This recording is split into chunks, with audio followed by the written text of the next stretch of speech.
without fear before our enemies. We have sworn an oath to restore Biafra, or we die in the process. There will be no retreat and no surrender.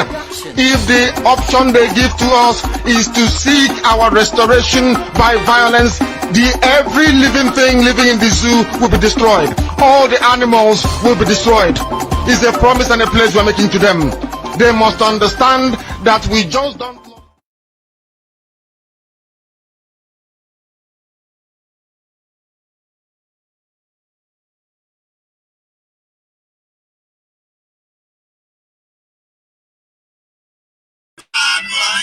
The face of this very planet Earth. Once again, we welcome you to our live and hopefully interactive session this very day, this very evening of the 23rd of February in the year of Most High Elohim 2021. The time now is 12 minutes past 7 p.m. in the blessed land of Biafra, and the same number of minutes past the top of the hour, regardless of where you are. That is to notify everyone who is listening that this is a live presentation, not a replay. How do you know it is a live recording? Is because of the time. Anytime we start our program, we remind you of the time, because of course we do repeat most of our programs of unedited. So if you do listen to this program later on, if the time where you are is not 12 minutes past the top of the hour, then you know that you are listening to a repeat broadcast. I welcome each and every one of you, regardless of where you are. And as I welcome you, please allow me to also urge you to welcome all those who are around you. We are live and we are direct, and the entirety of humanity is paying attention to what we are doing. And this very evening, of course, it gladdens my heart that a lot of people are now repenting from their old ways. They have now come to embrace the truth, which IPOB have for long represented. Good morning, good afternoon, good evening, and good night to each and every one of you. Because unlike any other, this very broadcast simulcast on almost 5 platforms. We are on FM, we are on satellite, we are on social media, be it Facebook, we are also on Twitter, we are on Radio Biafra Community app, we are also on Radio Biafra app. Some may want to listen via tuning, Sweet Radio, just name it, we are everywhere. And that is why the propagation of this very gospel is unstoppable. It doesn't matter what the enemies do. It doesn't matter what they will continue to do. We remain resolute. We remain unflappable. We remain determined. We remain unbreakable. And that is why we do not retreat nor surrender. That is why today the philosophy of IPOB, this very ideology we have preached for years, is now holding sway right across the length and breadth of the damnable zoological republic. As always, my name is Nnamdi Kanu. I am the leader of the indigenous people of Biafra, the director of Radio Biafra and Biafra Television, and by the very special grace of the Most High Elohim, a servant of the wonderful people of Biafra. I did promise you that I'll broadcast every 2 days because there is need for people that inhabit that damnable zoological republic to understand that their lives are in peril. And together we are going to do whatever it will take to ensure that we save as many souls as possible. That is why we are here. And that is why we ceaselessly continue to preach this very gospel of redemption. But first of all, we must pray before I bring to you what we have in store for you this very day. And I will pray, of course, in the language of heaven. He also says Chineke na nke pụrụ ihe niile anyị na-efe na agọzi aha nsọ ya mgbe niile. Chineke nna nke ndị gboo, onye ọ bụ naanị ya bụ mmalite n'ụsọtụ. Onye anyị ji eme ọnụ, onye anyị ji anya isi, anyị enweghị ikike ọ bụla eze ebube. Ọ bụ naanị gị ka anyị ji eme ọnụ. N'ihi na ewezuga gị, ama ndị na-achịwa anyị ọchị. Mana ọ bụ site n'ebere gị na amara gị, ịhụnanya gị, mmeso ọma gị mere ji wee nọdụ were n'ụbọchị nke taa. I will not go in this bedding gossip, Kiwe Mengwangwa, Kabia Zopotandege, Kabia Napota, Omogabunde Biafra, Nakandino. Kijiko to aka eze bubede ngosi wee zọpụta ndị Yoruba Oduduwa dịkwa ka iwee zọpụta ndị middle belt onye nwe m nke kachasị nke biko nye anya amamihe na ezi echiche nye anyị ezi nghọta nye anyị ezi ịhụnanya mmekọta nwanne na nwanne ozi nna dị ngozi bịakwa eze ebube onye ebere ka isi wee tinye ihere n'etiti ndị iro anyị n'ụbọchị nke taa ha wee na-eri anụ onwe ha aka ntị ha wee baa ha ọnụ bịakwa ka iwee si etu eze ebube dị ngozi bịa ka iwee tisasịa ọlụ aka ha niile bụ nke ha ụmụ ha kwadoro iji wee megide ụmụ gị bụ ndị Biafra bịakwa ka igbe chụghachi ndị dị etu azụ ma tinye ọgba aghara n'etiti ha bụ ndị na-akpagharị wee na-akpagbu ụmụ gị bịakwa ezi ebube dị ngozi ka iwe chụghachi ha azụ n'ụzọ ọjọọ nke ha na-aga ka ụgwọ ọrụ ndị dị etu a ma hope ụzọ dị mma ma ndị janjaweed niile ma ndị kalifet bụ na-achị obodo kwe nzuzu ka ihere ha wepụta ihe ma lekwa anya onwe anyị bụ ndị na-achị iru gị bụ ụmụ gị bụ ndị Biafra ụmụ IPOB n'ụwa niile anya onwe anyị bụ ndị nwe ezi ịhụnanya na ezi mmasị ebe ntụziaka iwu gị nọ anya onwe anyị bụ ndị mgbe niile na-aja aha nsọ gị mma na-asị ka anyị bulie gị elu Chineke nna ka anyị bulie gị elu ọkaka ka anyị bulie gị elu onye ọbụla ya na-achị ma leenụ na anyị bụ ụmụ ogbenye anyị enweghị ego ka obodo ekwensu bụ zuu si nwee anyị enweghị ego ka Britain si nwee bụ ndị na-ehi ha aja n'ukwu anyị enweghị ego ka ndị iro anyị mana ọ bụ naanị bụ onye na-edu anyị ezi nna dị ebere marụ mgbe ebighị ebi n'ihi na ọ bụ n'ime gị ka anyị gbabaworo nna nke igwe wee na-arịọ nchekwa gị n'ihi na ọ bụ naanị gị bụ onye enyemaka ụmụ Biafra ọ bụ naanị gị bụ onye nzọpụta ọ bụ naanị gị ka a na-etu Elohim Adonai El Shaddai Chukwu okike abịa mapụrụ m ihe niile biko nụ bịa ka ime ọsọ ọsọ wee napụta ụmụ gị na abụ ọjọọ nke Britain kebara ha n'ime ya ka ọ ga-abụ na ikpete mazụ na Biafra ga-abịa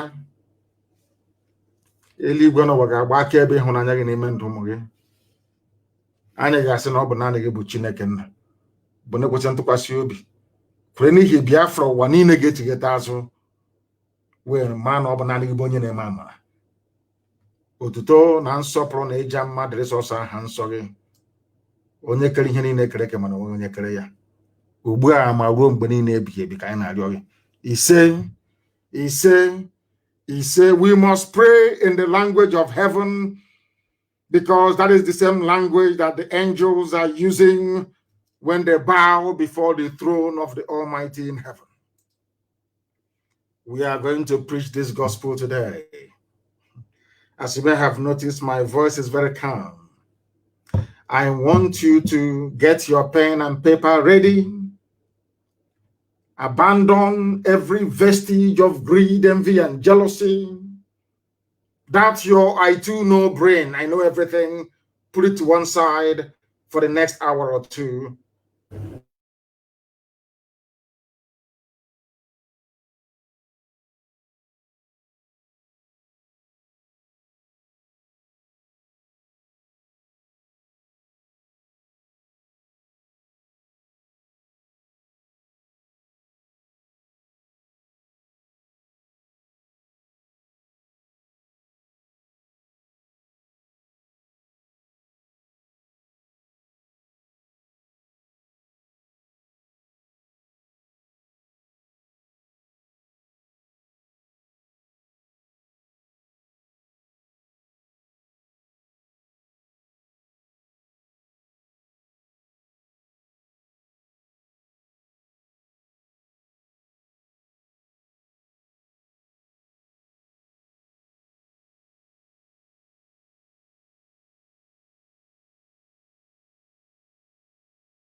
believe we are. I believe we are back once again, please. I believe we are back once again. They're doing all they can to disrupt us, to stop us from spreading this very gospel of redemption. But we are back here live and direct once again. And I believe that all our platforms are working. There are those that have taken it upon themselves to inform me each time that there is a wobble. I need to know that all our systems are working very well. I want to know that all our systems are fully operational. Very, very important, please. Our enemies will try all they can to distract us. Please, I do need confirmation that all our systems, that our output from here is working very well. That is what I want to know, please. Very, very critical, please, that I get this confirmation. Is anybody able to confirm with me? Even if yes, we are okay. We are okay. Somebody's saying we are okay. I can see most of the comments. I think it's on Facebook. And Nnamdi is listening to us on Twitter via my Twitter handle at Mazi Nnamdi Kanu. Yes, I don't know if they have fixed it. We have fixed it, of course, here. Yes, they can now hear me. It is now working. Thank you very much. NDBC, thank you very much. All of you. Donatil Sunkem, thank you very, very much. Chieme Okoro said, yes, that it is now working. It is now working. So we are live and we are direct. Once again, it is very clear. And the whole world. They don't want me to preach this gospel because they know what it contains. I call it the end of discussion. After this very program this evening, people will begin to have a more deeper appreciation of the enormity of the task that is before us and what we are doing to rectify the uselessness that Nigeria has become. We must preach. First of all, this very evening, morning, afternoon, or night, depending on where you are, there is no country, nation, or geopolitical space on this earth where a black man is in control of his life, talk less of his destiny. I want you to write this thing I'm saying down, please. Very, very critical. You write it down because what we are going to do, as always, is to try to build a very necessary preamble, lay the foundation upon which we are going to rest our lecture this very evening, this very gospel from heaven. I repeat, and I'm saying there is no country or nation on this very earth where a black man is in control of his life, talk less of his destiny. I know some of you may mention Barack Obama, that he was the president of the USA, but during Obama's reign in the USA, black people were more disadvantaged than at any time in US history. Had Obama's reign in America, or should I say his presidency, been a success, you wouldn't have issues like Black Lives Matter. Black Lives Matter because racist, white police people in America were slaughtering blacks at will. That is after a black man had become the president of the United States of America. Why I'm saying that is for you to grasp the essence of the point that I'm trying to make. That there is no country, nation, or geopolitical space on this very earth where a black man is in control of his life. And I'll bring that to the zoo very, very shortly. Sometimes I wonder if God created us or God made we black people and handed us over as slaves and farm animals to serve other races. That is why anywhere you go around the world, once you're black, you are very close to the dustbin.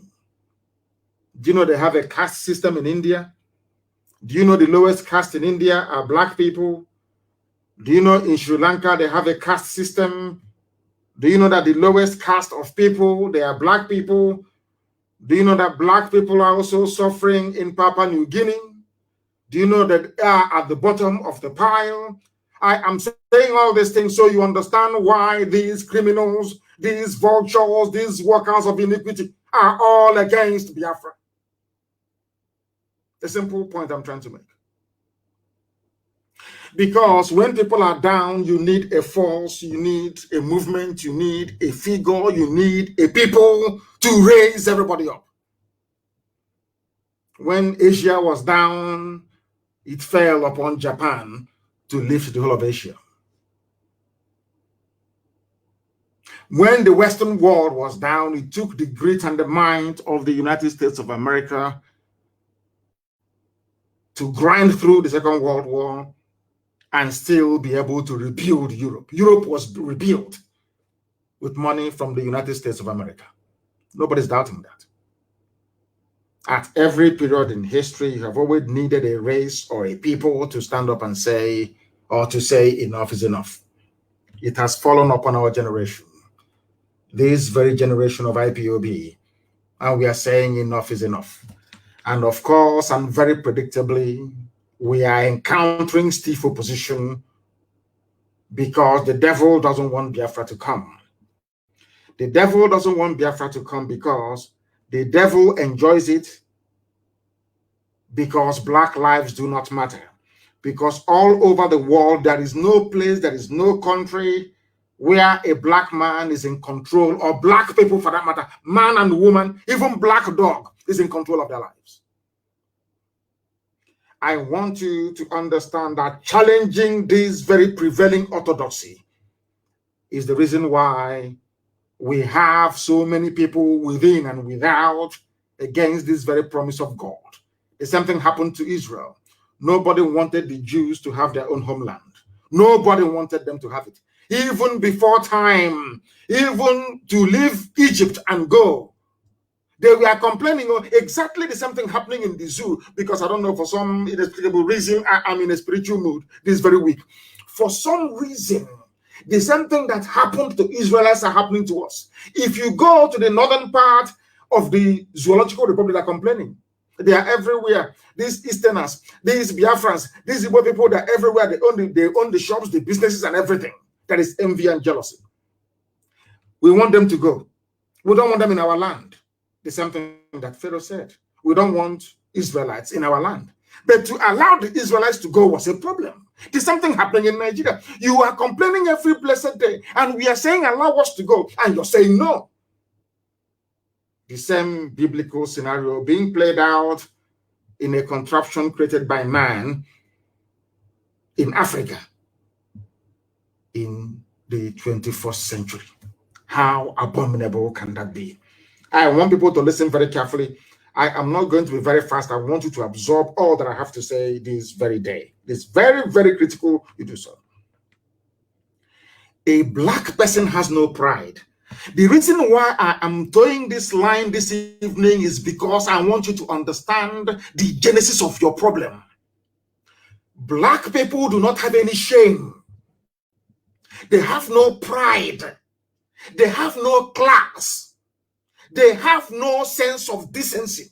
Why am I saying this? I know some people are grumbling already, saying, oh, why he's insulting Black people? No, I'm not insulting you.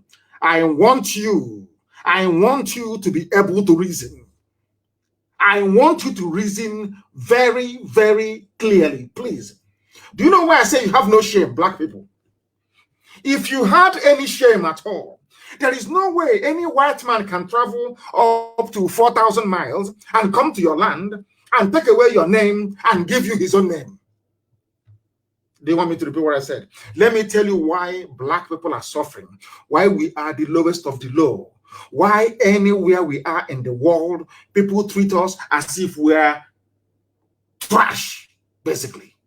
It's because we have no regard for ourselves. We have no pride. We have no honor. We have no dignity. Can you tell me why any sensible Black person, any sensible human being would call himself a Nigerian? Can somebody please explain that to me? Did you create Nigeria? The answer is no. And now, the other part of the coin is, can you go, the person that came and created Nigeria, can you go to his village and create, let's say, Oduduwa or Hausa in that place? The answer is no. They came to our land. They took away the name Iguacha. They named it Port Harcourt. Some of you are shouting every day, Port Harcourt, Port Harcourt. And I'm asking you, look at yourselves and what you're doing. Do you think you have any shame in you at all? Because if you had any shame, if you had any honor, you would have done at least what the Indians did. They changed all the names back to what they were before the white man came. And do you think you can go to Liverpool and rename that very beautiful city of Liverpool into anything else from Africa? Do you think the people of Liverpool will even listen to you? They will see you as a madman. Now I'm asking you, why should we in Africa accept it? Somebody will travel for thousands of miles, come into your land and tell you that your ancestors, your grandfather, your great-grandfather, your great-great-great-grandfather, that they had no history. In one stroke of the pen, your life all of a sudden started in 1960. In 1960, your essence as a human being started. Tell me any sensible country in the world where the president is older than the country itself.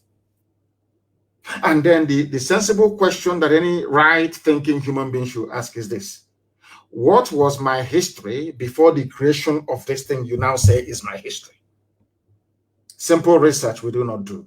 Because had Black people been engaged in very rigorous research, they would have a sense of pride and dignity.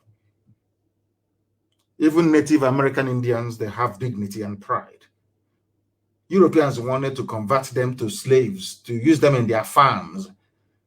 And the Indians, the Native Indians in America said no. You know what they used to do? When the white man turns his back, the Indian will kill him. He may die in the process, he doesn't care. He would kill him. That way they realized that enslaving Indians or turning them into farm animals is not possible. And they went to Africa. In Africa, when they came, Africans only didn't serve them. Africans were willing to sell their relatives in order to please the white man. Because we have no shame and we have no pride. Why am I saying all of these things? Look at the case of Nigeria today. Somebody will come out and say that we are going to kill a particular set of people because they do not believe in what a white man created in Africa. In essence, that is what Lai Mohammed and the bandit sheikh is saying. The reason why we would not negotiate with IPOB is because they do not recognize the legitimacy of Nigeria to exist. Without looking at the reason why. That is the thing about Black people. They never look at the reason. Nobody has ever bothered to sit down and say, why is IPOB insisting that things cannot continue the way they are? Of course, I'm very happy that some of them have now come around. They're beginning to reason like human beings. They are now beginning to reason like human beings.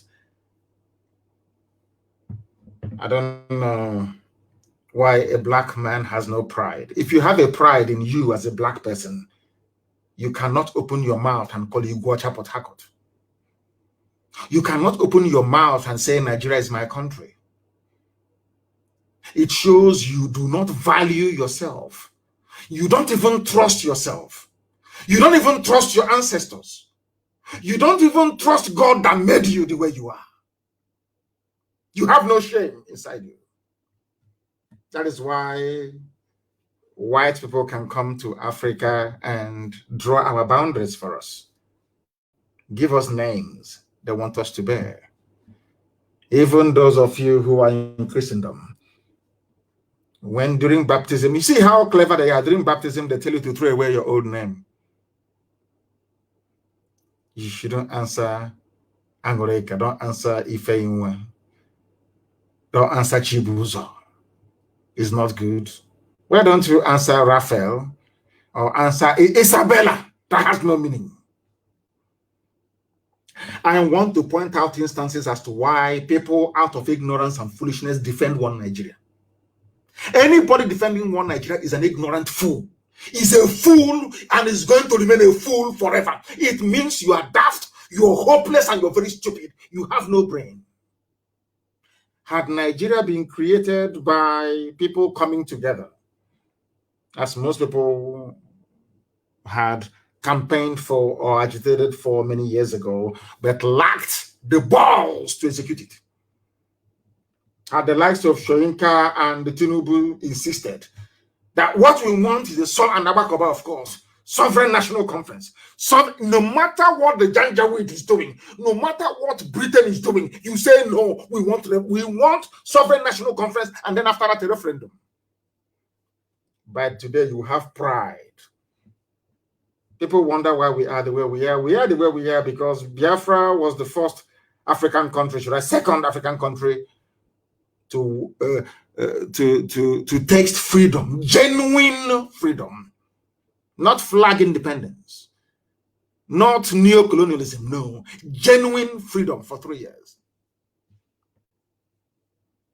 The children they gave birth to is carrying on from where their father stopped.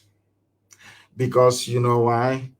We are Biafrans, and in us there is a lot of pride. A lot of pride. I have told this story so many times, and I'm sure that even some people may be bored of hearing it, but I will say it once again. One of the things that formed my outlook on life was Alex Haley's book I read, Roots. I think I was a 17-year-old when I read Roots.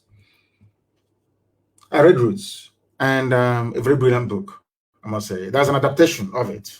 I think it's a movie now as well. So some of you who are not taken to reading very voluminous text, you can go and avail yourself of the cinematic interpretation of that very brilliant book. Roots, R-O-O-T, Roots, R-O-O-T-S, Alex Haley. In that very book, that was why when anytime or the 2 previous occasions I went to America, I had to go to Georgia, Atlanta, Georgia. From there, I drove, or somebody drove me. Uche drove me for, what's his name? What's his name again? I've forgotten his name. I don't know if it's old age that is coming. I keep forgetting things these days. I've forgotten his name, but it will come to me. He drove me for 5 hours. He's based there in Atlanta. We went to a place called Savannah. Because when I got into Georgia, you see, I said to them that I want to go and see that very place that an Igbo man said he will not be a slave to a white man. I went there and I prayed. And that very place is called Savannah. And the woman that has the house, that her garden is actually on the very spot at the bank of this very creek where they drowned themselves. She was enthralled. She said, yeah, people come around here to have a look. We were there to pray. You see, at that very spot was when white people realized who we are. That these people are a very, very proud race and very stubborn. You see, they brought them all the way from Onitsha. In fact, basically in Obaro, they took them from Obaro and traveled all the way to US, men, women, and children. And when they inquired what they are there for, why they bound them in chains and brought them all the way to America, the white man said they are going to be sold as slaves to work in the farm to become somebody else's property. And they said, instead of me to become a fellow human being's property, I would rather die. Do you know the reason why this part of Black history is not given due prominence? Is because it will teach our children who we are, that we are a very proud race. That is why people must understand, when they look at Biafra IPOB agitation, they must understand where we are coming from. If you are another race, you may be comfortable with being a slave. That is your business. But where we come from, in the land, the original land of the free, where God Almighty in heaven is the king. Biafra was a kingdom where only God in heaven is the king. That all men are born equal before God and fellow men. We gave the world democracy. Biafra gave the world democracy before the Greeks came. Don't take it from me, take it from the white people teaching it in the universities. In Argentina, that is what they teach. It's a fact. That is why they don't want Biafra to come, because you are the light of the black race. That is why Janjaweed can't understand us, because their reasoning is too low and is too poor. They know nothing. They know absolutely nothing. They don't know. When you see us agitate for Biafra, you kill us, you don't know what is driving us. Do you think we are doing this thing out of our own? What we are doing is of the spirit. Unless you are in the spirit, you can't understand it. If you're a zoo animal, you cannot understand the Biafran. You can never do. Never in your life.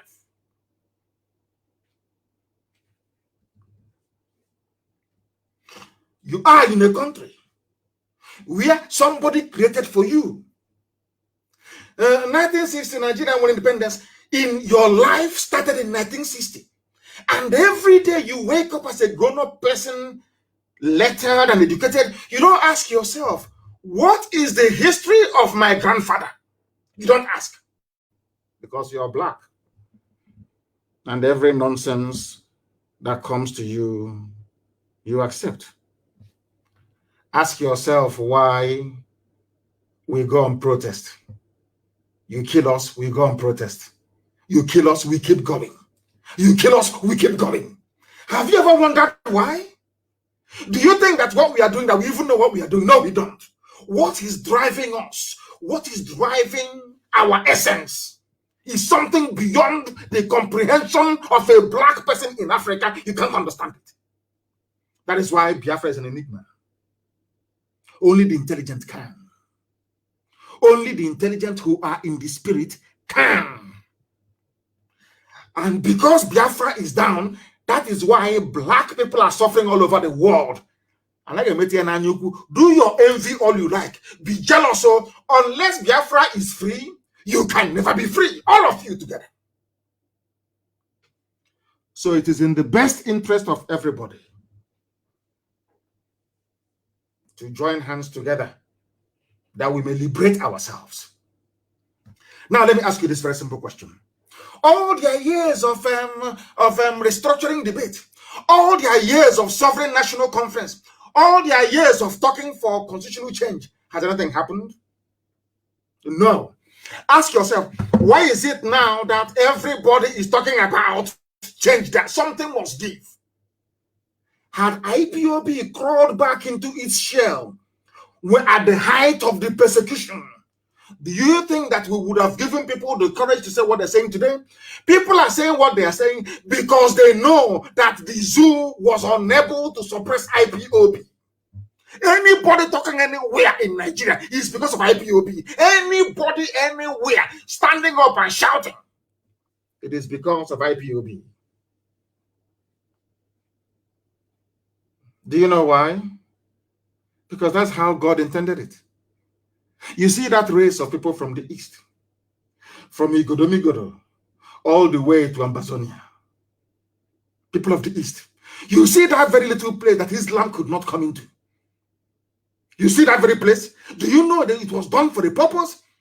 Do you know that the time Islam was making it to the west coast of Africa, every country in West Africa, Islam, Quran dipped, or they dipped Quran in the Atlantic? Only the east. Have you, people, I don't know, have you ever sat down to ask yourself why there is Islam everywhere else, but not in the east?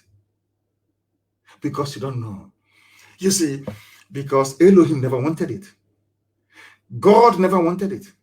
The reason why God allowed white man to bring his New Testament into our land is because he wanted to teach us a lesson.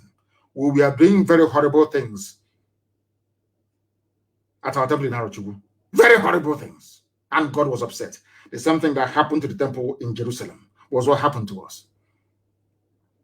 But after 2,000 years, Israel rediscovered itself. And when Israel was about to be established, they said, no, don't go into armed struggle. Don't do this. Keep talking, keep talking, keep talking. And a very brave man, Menachem Begin,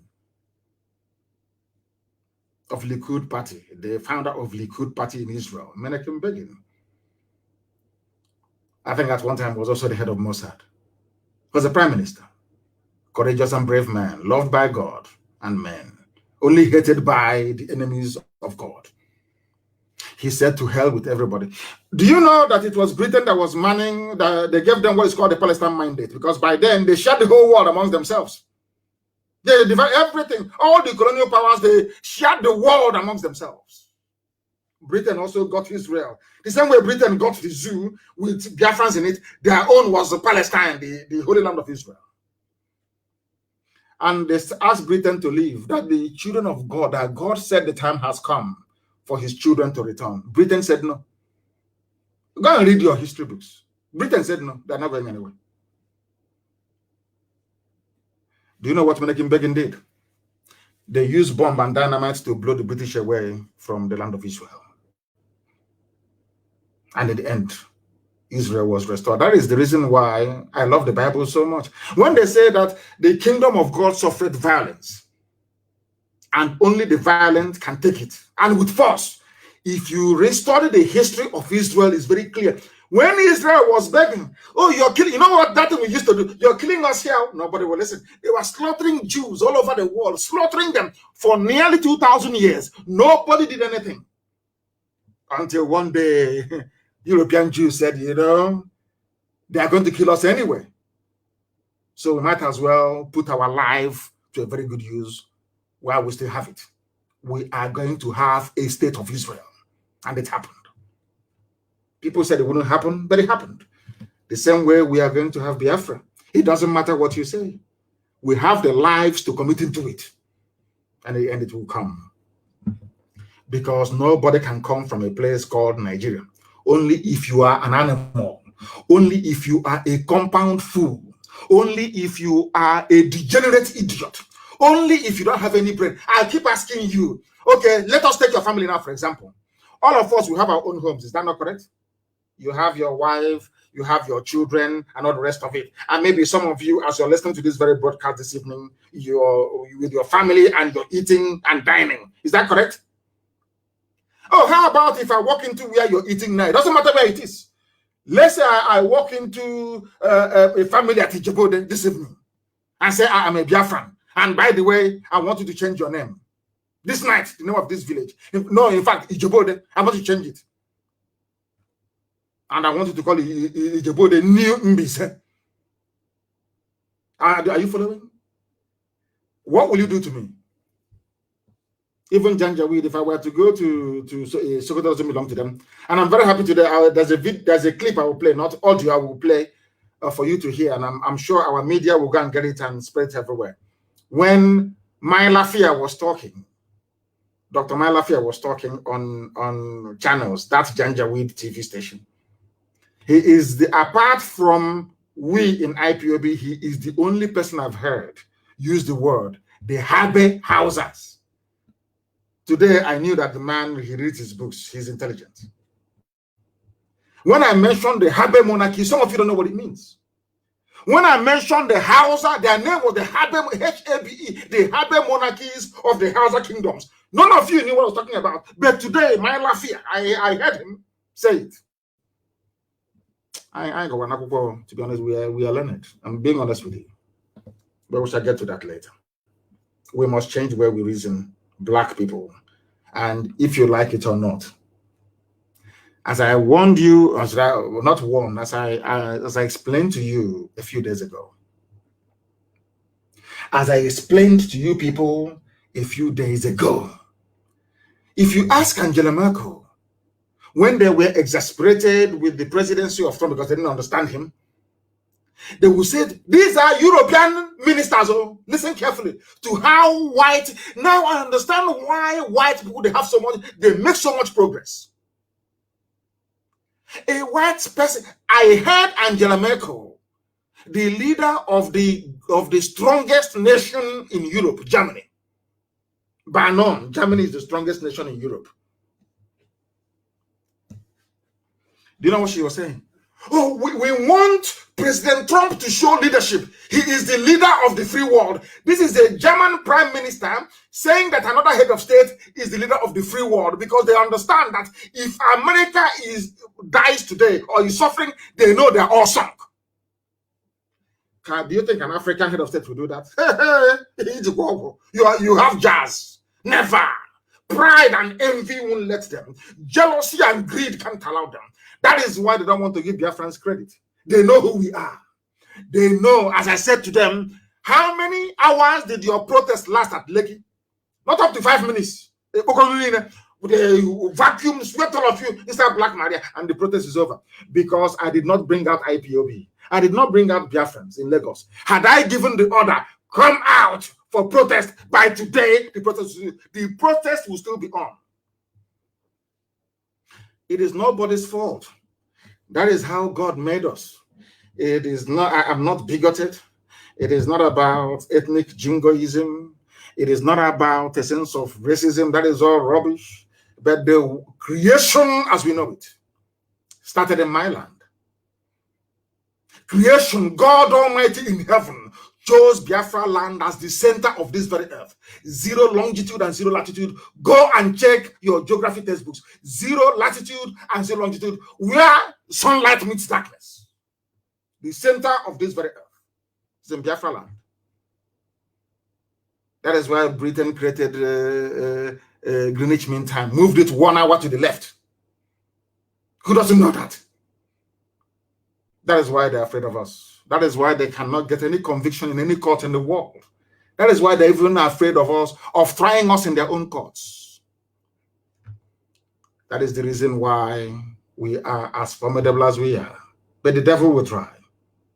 The Gwensu will try, as they did against the emergence of the glorious state of Israel. They will try, but they will fail in the end, because we represent the light.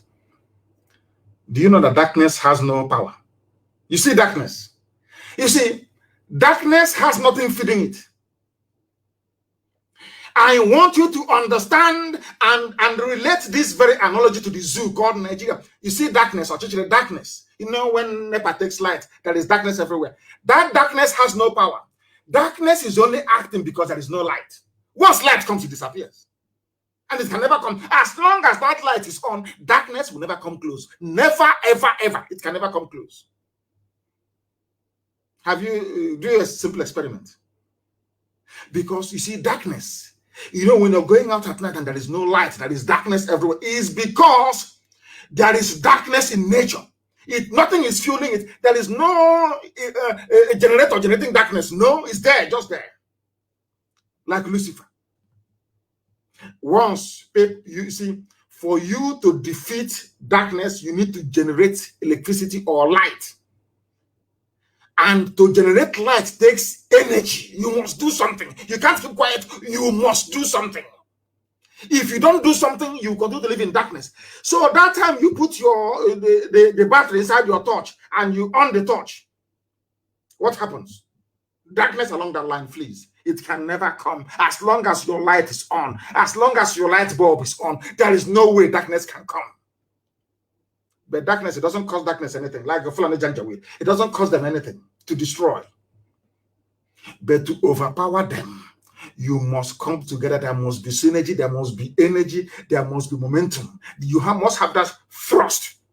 By thrust, I mean T-H-R-U-S-T, not T-R-U-S-T. Now you understand me, don't you? Now you understand me, don't you? I insult black people because I want them to develop some sense. Begging them doesn't work. This is black. But how can you explain to somebody who is a PhD holder, who is a professor who will open his mouth and call his land Port Harcourt? You're a professor of maybe nuclear science. That means you have no shame and you have no pride. We all mask our collective impotence. You know, blacks are very impotent. Especially when you go onto Facebook and see the wish. When we are arguing about separation and freedom many years ago, some idiots are talking rubbish. Nigeria, one Nigeria, patriotic Nigerian. Look at the idiot. Patriotic who? You mean patriotic product of Frederick Lugard? Nobody is a Nigerian. You dimwits, you morons. No human being is a Nigerian. That is how daft you people are. The sooner you search for salvation under your ethnic identity or nationality, the better for you. Shameless people. Who is a Nigerian? Let me ask you. Who? Is it the one from Mali with AK-47 somewhere in Mina, raping and killing people? People without a collection of people without honor or shame. God have mercy on your ignorance and the wretchedness of it. We love to mask our collective impotence by seeking solace in English language. That most of us don't even know. You see one idiot writing, you're writing grammar. Ask him to explain that grammar he doesn't know. He doesn't know what he's writing. But because the word sounds sweet, just like when we learned the phrase, circumstances beyond my control. Anything you ask somebody who says circumstances beyond my control, he doesn't know, but it sounds nice in the ear. So you say circumstances beyond, even out of context, they use it. That is what happens to all these idiotic intellectual grammarians on Facebook writing rubbish.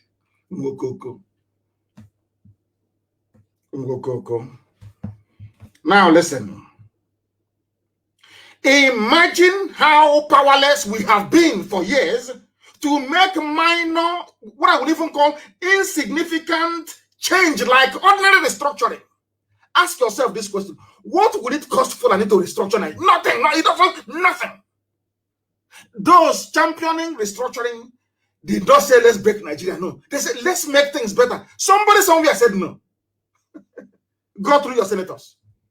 Because they know they have the numerical strength to frustrate whatever motion or bill that you have on the floor of both the House of Reps and of the Senate. And somebody who is so blatantly disadvantaged will rise up in the morning and tell you he's a proud Nigerian. I want to demolish these intellectual Lilliputs. Let me put it that way. They're minions. They are nothing. They hide under grammar. They spend 4 days. They go to the dictionary, cramming every rubbish. They come and they write junk. Because they are inferior. Because, you see, an Englishman speaks English. And, they are so inferior that you have to write. You want to aspire to write like an Englishman so you can perhaps acquire some of the aura of an English person, so that your peers can respect you. But you are making an absolutely idiotic fool of yourself. As most of you may know, I have been to many countries around the world. There are people who write and speak their language with every pride. Every pride. You come and you speak, they say, oh, you speak English? You say, yeah, okay. Why don't you learn my language? Oh, dear. Simple change, something as minor as let us go back to the regions that was working. Fulani said no. Only one group, and they're a minority. A bunch of Janjak, a minority. They are not up to 20 million. Not up to 20 million. It's so ridiculous. I thank God that the houses have woken up after many years. Sometimes, if you're IPOB, you pat yourself on the back. You have changed so much. I'm telling you that you have changed the thinking and the reasoning capacity of most people in that damnable zoological republic. And we must continue. We're not going to stop. Imagine how are you hearing of sovereign national conference anymore? That one is there though.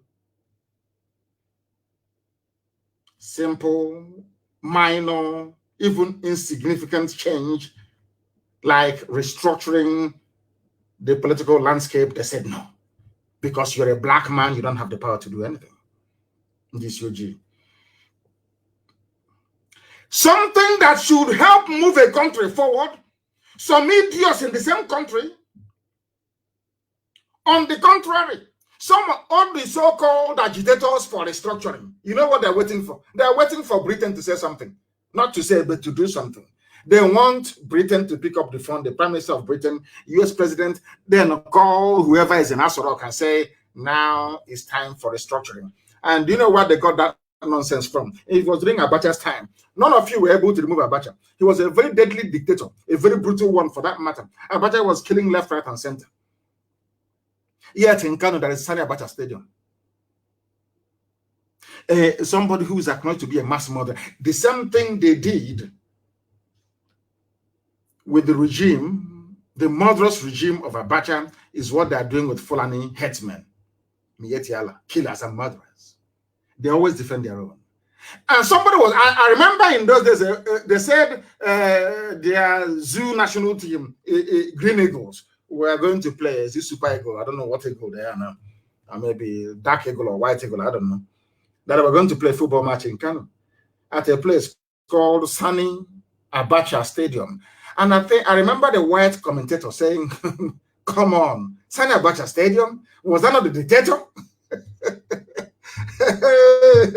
Hey, Shame left everybody and was doing me. He had a happen now, left everybody and was holding me. Now you understand it, don't you? The same way they are defending. Is it not Buhari, the dead one, or the real Buhari? When that dead Buhari was, do you remember when Buhari said that Abacha did not loot any money? Have you all forgotten? One Nigerians. You see the way you reason?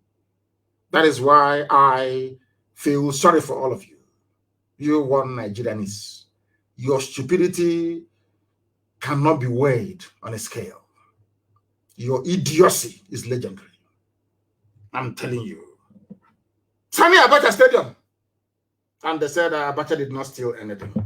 Hiding under English. It's common restructuring you cannot do. Ordinary, everybody agrees it may help. You cannot do it because you're waiting for a white EU, white America, white Canada, white everywhere to do it for you. Because it was America that killed Abacha, not you. You are impotent and you're powerless. And it wasn't Africans that got independence for Africa. It was the United States of America warning Britain and the whole of Europe to get away from Africa. That was what happened right after the Second World War. Anybody telling you that they fought and they got their flag independence is a liar and is a deceiver. Do you understand? I think it was Harry Truman that said to Europe, oh, enough of that rubbish, that useless colony you have in Africa. Get out! And they went out. The same thing happened during the Suez Canal crisis. Some of you may not know because you may be too young or you are ahistorical because you don't read books. There was a very brave, young military officer in Egypt called Gamal Abdel Nasser. And he killed, what's his name again? He killed the very moderate Egyptian prime minister, or they said he was killed by the what's it called, Islamic Brotherhood. He assumed power. Britain left Britain. Oh. They want to come to Africa to be collecting toll gate, checkpoint. They set up checkpoint as Suez because it's far more easier, like the Panama Canal, far more easier for ships to use the Mediterranean Sea to cross through the Suez Canal into the Arabian Gulf. Is it a Gulf of Eden or is it Arabian Gulf? One of the two. The Arabian Gulf. As they call it, Gulf of Eden. Because that way the ships, rather than going through South Africa, the Cape of Good Hope, and coming back up again via the Indian Ocean, a very long journey, you cut that journey short by taking a shortcut. Britain built a toll gate in Africa. When NASA came in, NASA said, you cannot come here and be collecting money, tax on my father's land. You have to go. Britain said no. NASA took it over by force. I think it was Prime Minister Eden in England, in Britain, that sent British expeditionary force to go and retake Suez Canal that doesn't belong to Britain by force. The Suez Canal Company. They went into Suez Canal after 2 or 3 days. Eden got a phone call from the US president in no uncertain terms, told him to get away from there, it's not yours. That was how Britain withdrew. Because Britain listened to USA. Because USA take care of British interest as well. Now, do you understand how they play this politics? Do you understand it? In your own land, you cannot even bring about a simple change. Ordinary restructure, not even freedom. Ordinary restructuring you cannot do. Always blowing useless, senseless grammar that has no meaning. After blowing grammar, there's no light, no hospital, no good roads. After blowing grammar and putting on tie in the middle of the afternoon, also and I was speaking grammar all the time, and nothing is happening. Intellectuals everywhere. We mask our collective impotence by seeking solace in English language we don't even understand, most of us.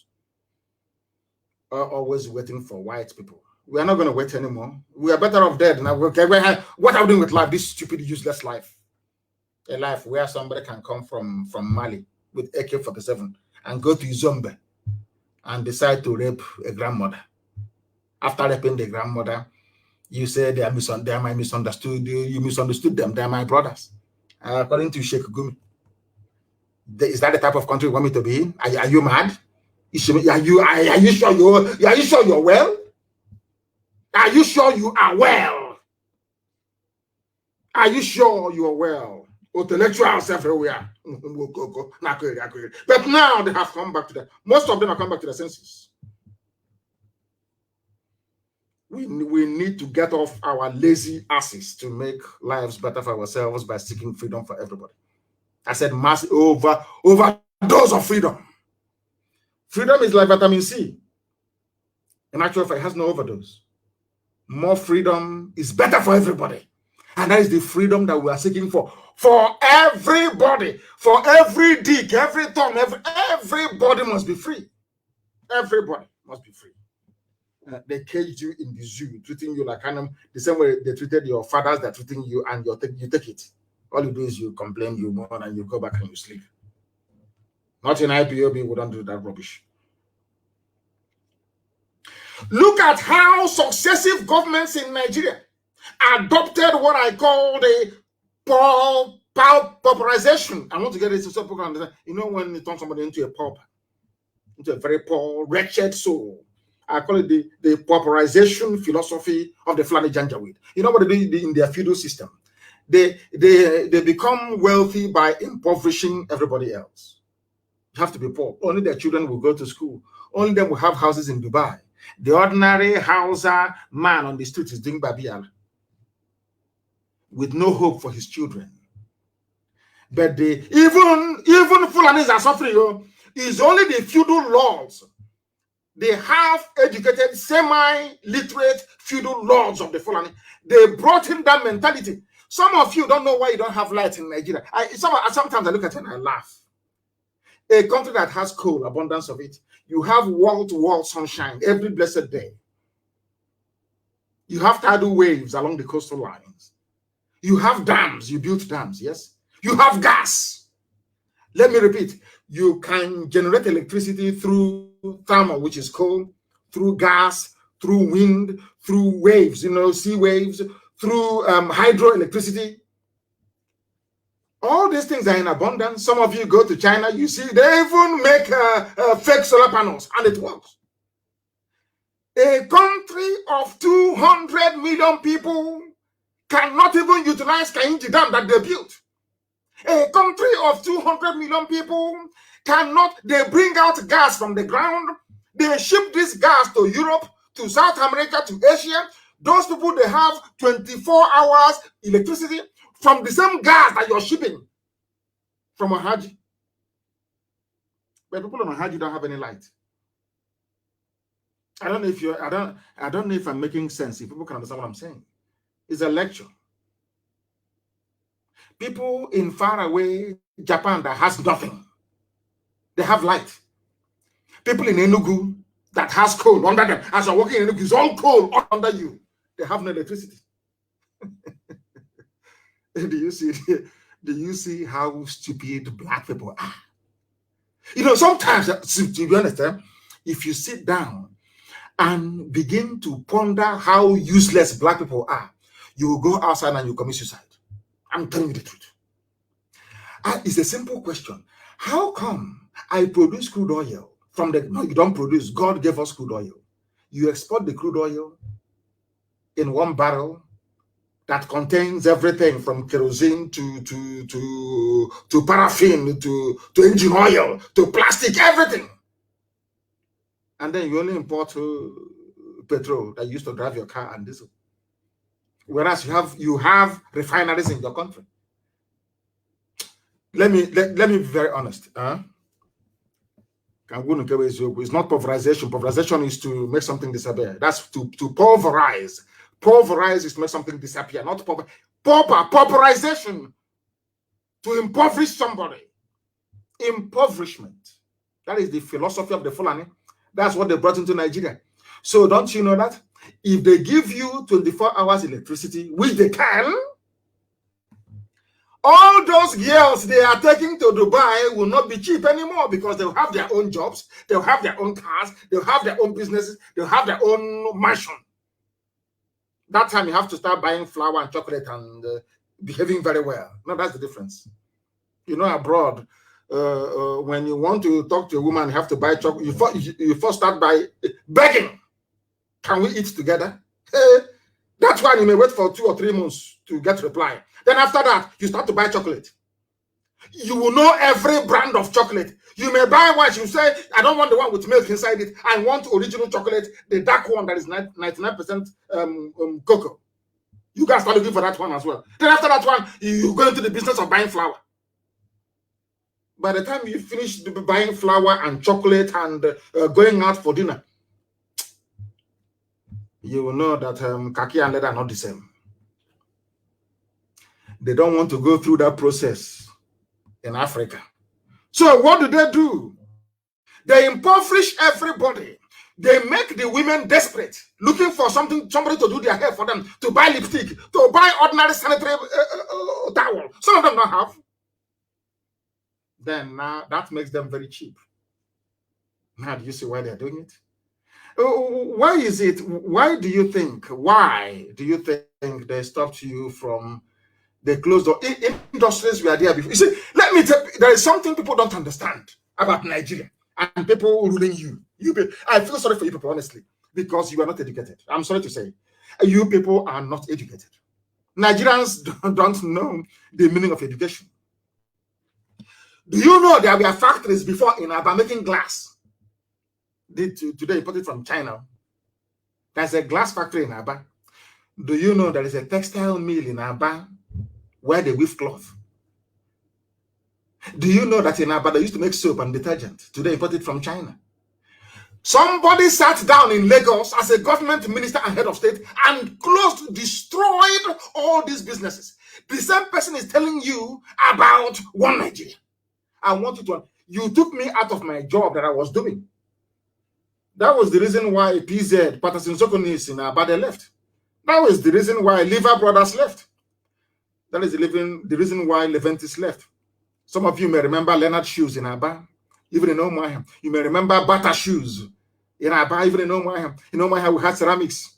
We had Golden Guinea. Uncles were working there. Aunties were working there. Economy was very good. Nobody was complaining. Nobody was begging. All of a sudden, one single day, one idiot from Abuja and Lagos decided, let's make their life difficult.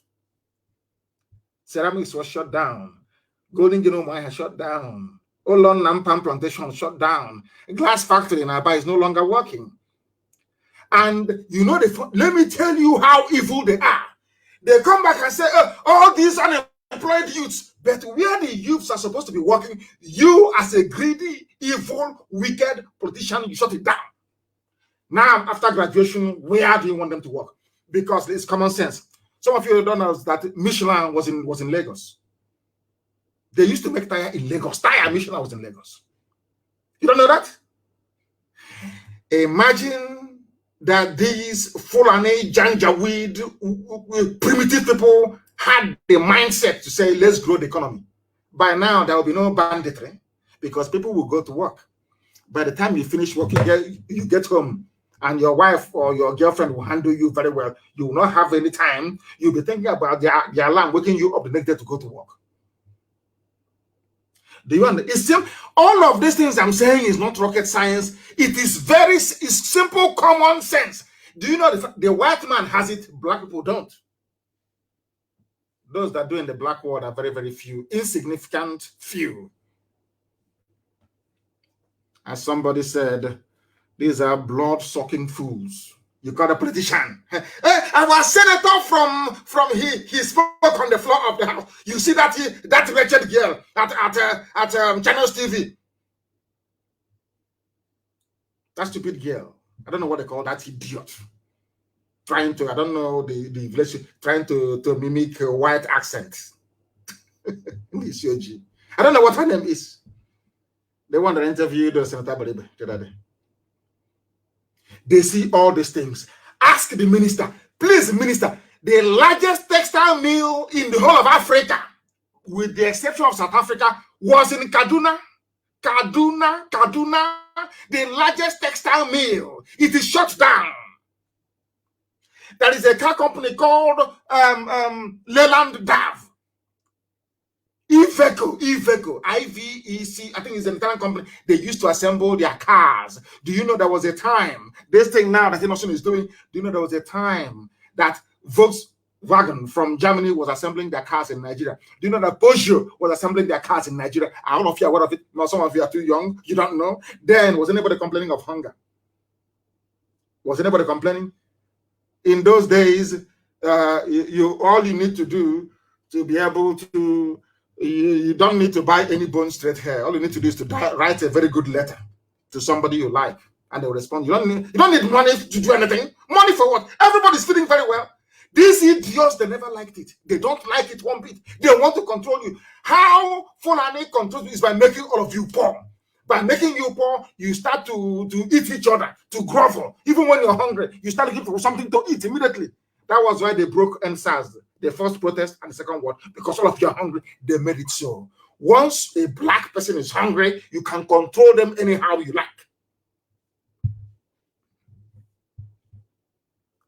They go to China, they borrow money, they buy Chinese products.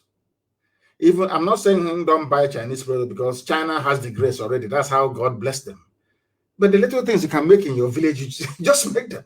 They won't allow you to. Somebody, we were in England, somebody said, I'm going home to build a factory. I said to him, good luck. He came back one day and said, do you know that all those machinery, they're still at Apapa Wharf, and now they're rotting away. I can no longer use them. These are the demons you have as your politicians. These are evil people, evil beyond evil. You don't know how much they hate you. We speaking this way, we are the ones that love you because we want you to change. You don't know how much they hate you. Remember how they used to rejoice and enjoy before. Yoruba is fighting Igbo. Oduduwa is fighting Biafra. They love it. They are fighting themselves. Fulani will be enjoying. Today it has turned. Because there is three elements that God decreed that man cannot live without. What I mean by man is also women. You see, food, shelter, and clothing. These are essential needs that every human being will always aspire to have. Do you know what happened to people in the zoo and by extension all across Africa? They know for you to get food, shelter, and clothing, you need money. For you to get money, you need work. And all your focus, all your life is going to be how to provide for yourself and your family these three essential elements, or should I say ingredients of life. But in Nigeria, you don't have it. You know, sometimes I ask myself, do you see somebody who's pushing truck or pushing wheelbarrow, or a graduate driving keke napep? Some of you have PhD and you're driving keke napep. Some of you are riding Okada to make a living. Are you going to be able to build a house by driving keke napep? Maybe you mold one block a year. And if your child were to grow up and to start driving, you will need to get to the 10th generation in the next maybe 500 years or 500 something years for you to be able to build a house. That time you're long gone. And those after you are long gone too. Now, what I want to say to you is that what they're doing in the zoo is deliberate. And what IPOB is doing, what we in the Biafra movement is doing, is to set all of you free. You may not like the approach. You may not like the style, but it is the truth that we are preaching here, and we will continue to preach it. That is why you have high levels of illiteracy, But all of them, from Atiku to the dead Buhari to all of them, their children schooled abroad to Saraki. All of them, their children went abroad to study. But they neglected their mates. Their age mates gave birth to bandits that you have today. The murderers and the killers and the terrorists and the rapists you have. Do you see how it's called the irony of life? And that is why we must be free. They see illiteracy, ignorance, and chronic poverty as a tool with which to control the population and manipulate them. That is why Roger Socrates was able to rent his own thugs and hope most of them are his own thugs. These are hungry people, hungry youths. They have to feed and eat. Why do you think have thuggery and cults and all this rubbish? People are idle, they're not doing anything. And as they say, an idle man is an idle mind is a devil's workshop. Isn't it? You know, we are one of the people that when I read a book, I take something from the book and I practicalize it. But some of you read just for reading's sake, if at all you do.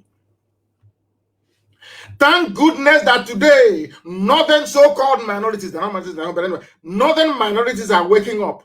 Hausa people, the Habe Hausas are waking up as well. They own the land of the north. Northern Nigeria today is a land of Habe Hausa people. Not Fulani. Not Fulani, never.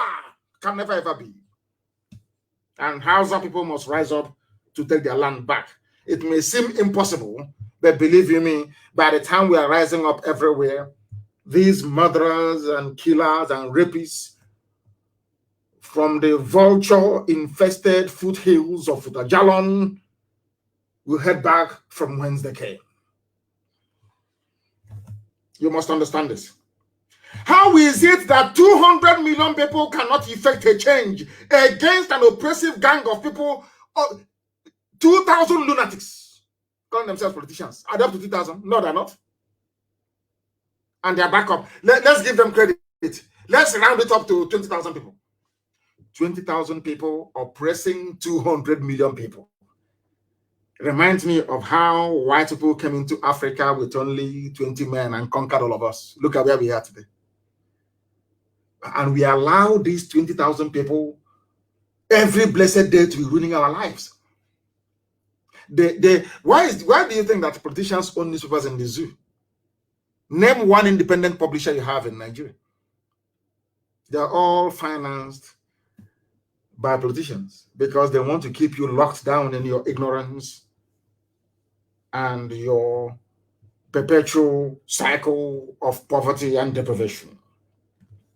It's time for these 200 million people to rise against the wicked 20,000. Wicked and evil. These are people at home. They are evil people. Evil. Lunatics. And the funniest thing is, with the help of Britain, they dominate the political space. Ask yourself this question repeatedly until it sinks in into your black skull. Ask, why is it that 200 million people are so docile and imbecilic that 20,000 telling you went to the structure, went not to the structure? Who told you that? A republic means a nation run according to the will or dictates of the public, of the people. That is some of you don't know the meaning of republic.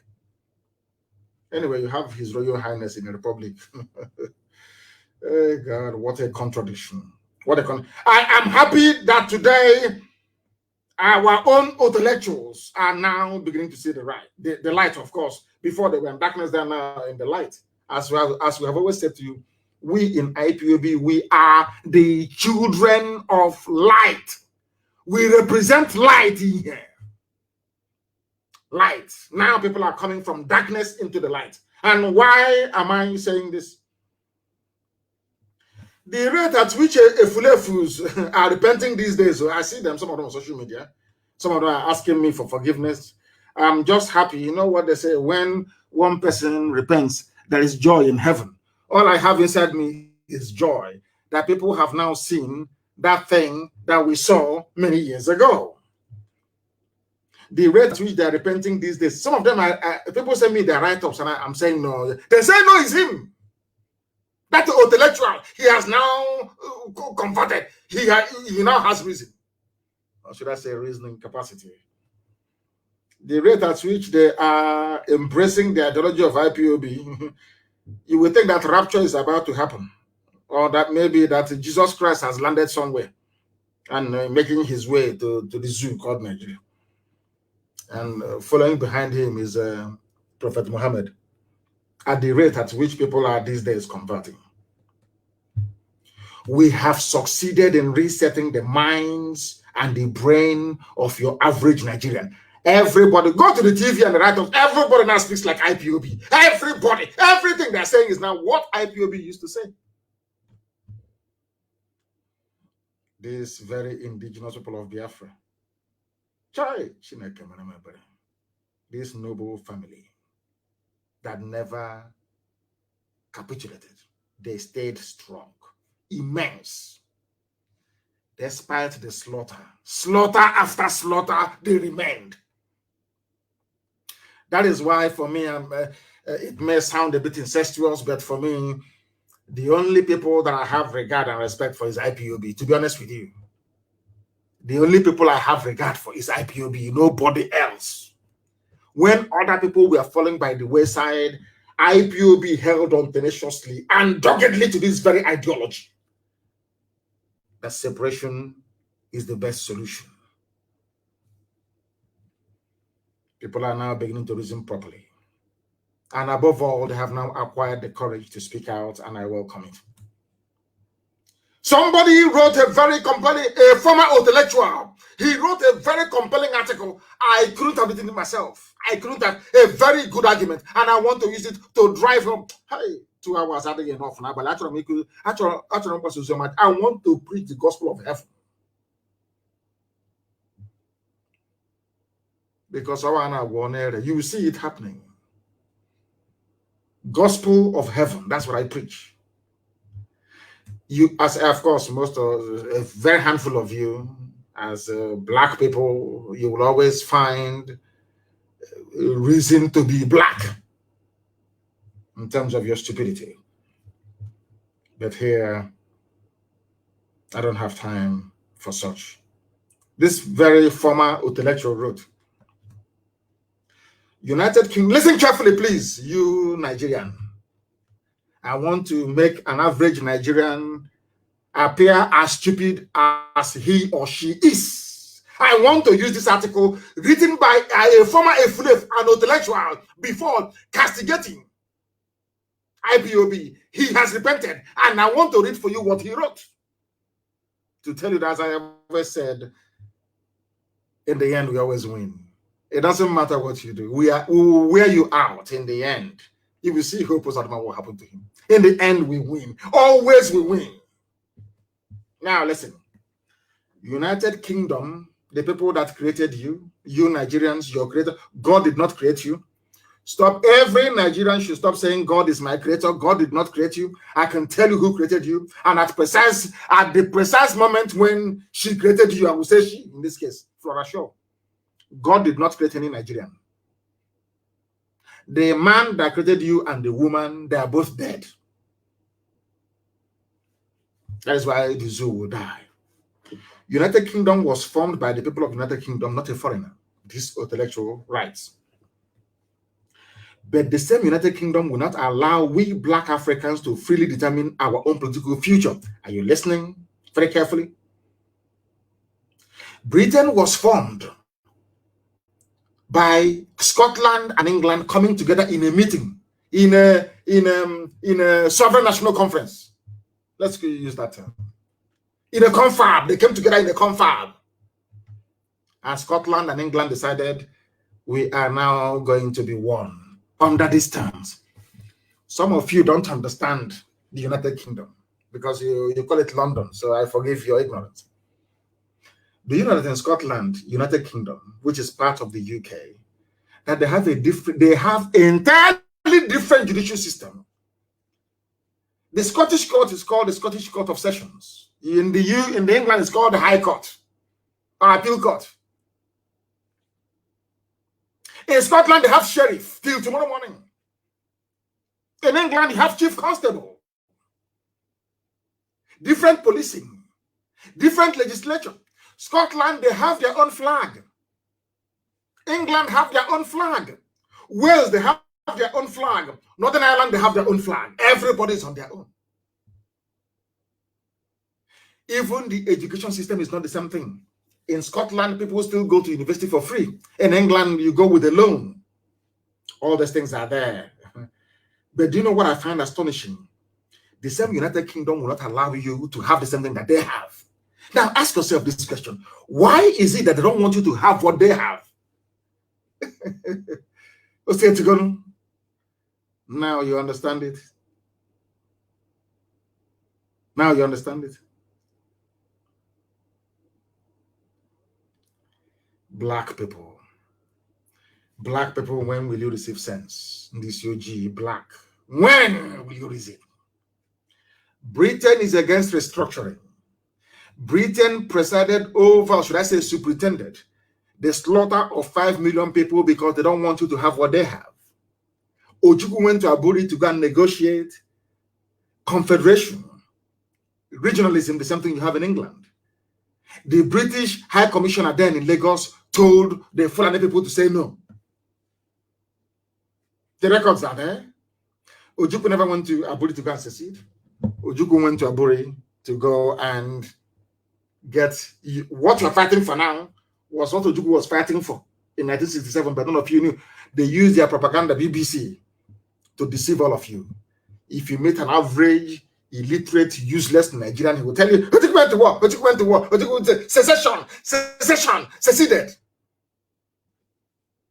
That is why I said that, anyway, by force, they will receive sense. Intellectuals everywhere, black people, they eat their own flesh. You eat your own flesh. But when you see a white man, you jump up and start, you stand and you salute him immediately. That is why a vagrant, a street, a homeless white man can come to Africa and become a manager in a top company. You have no regard for who you are. But we are IPOB. And we have regard for who we are. Britain, they have restructuring. Scotland is on their own. Britain, why can't I have what you have? They say no because you're a nigger. We created you. How can they are playing God? We created Nigeria. Every Nigerian is a British product. Some of you are like a factory product to them. You are like a factory product. And the worst factory product you can ever have is the one that doesn't know that he or she is a factory product. I'm very sad indeed. Britain, give us what you have. Common restructuring, Britain will not allow us to have. This is what is called total control. They own you. Fulani are doing what they because Britain is behind them. Fulani can kill all of you. No, yeah. Britain will say it's farmer header clash. Farmer header clash. Farmer header clash. They are raping your mother. Fulani Janjaweed is on top of your mother with AK-47, raping her in front of you. You are calling the British High Commissioner. Come on, it's farmer header clash. You are farmer header clashing on top of a woman. Is that farmer header clash? Is that farmer header clash? I ask of you.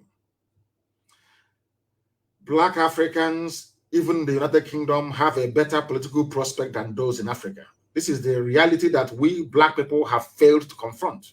A black person in England, in the UK, has a better political future than a black person in his father's compound in Africa somewhere. The worst thing to ever happen to Nigeria is the primitive feudal mindset of the Fulani Janjaweed, aided and abetted by British neocolonialists. I do not honestly think that any African country, honestly speaking, qualifies to be a member of the UN. What we have in Africa are artificially created political enclaves under the domination of their colonial masters. It is called neocolonialism. The brain of a black person is designed to engineer hardship. Why do you think they shut down all the factories? Why do you think there is no electricity? Because they want to make you poor. English, Scottish, Welsh, they came together in 1707 to form a union. They decided to call their new formed union Union Kingdom. The union was between the Kingdom of England and the Kingdom of Scotland. The Kingdom of Ireland joined them in 1801. The union became the United Kingdom of Great Britain and Ireland. Even they respect Ireland, even united based on common goals and interests. And they had a treaty. Where is the Treaty of Nigeria that bound Nigeria to? Where is the treaty that says that a Yoruba man must be in a country with Fulani man? Where is the treaty that says a Gwari man must be in the same country with a Nupe man? Where is the treaty? Where is it? None. A white man is your treaty. Very, very sad indeed. Very, very sad indeed. England, they have their own flag. Everybody, anyway, and they have a Union Jack. Go and look at the Union Jack, the United Kingdom flag, the British flag. You will see that every nation is there in that flag. They don't want us to have the same thing. Do you know that even their passports are different, their currencies are? Do you know that in Scotland, the pound in Scotland is issued by the Royal Bank of Scotland or by Bank of Scotland? It is different from the one issued by the Bank of England. Are you people aware? But I keep asking myself, why is it that Britain, you have all these things? You don't, oh, okay, I'm sorry. I'm sorry.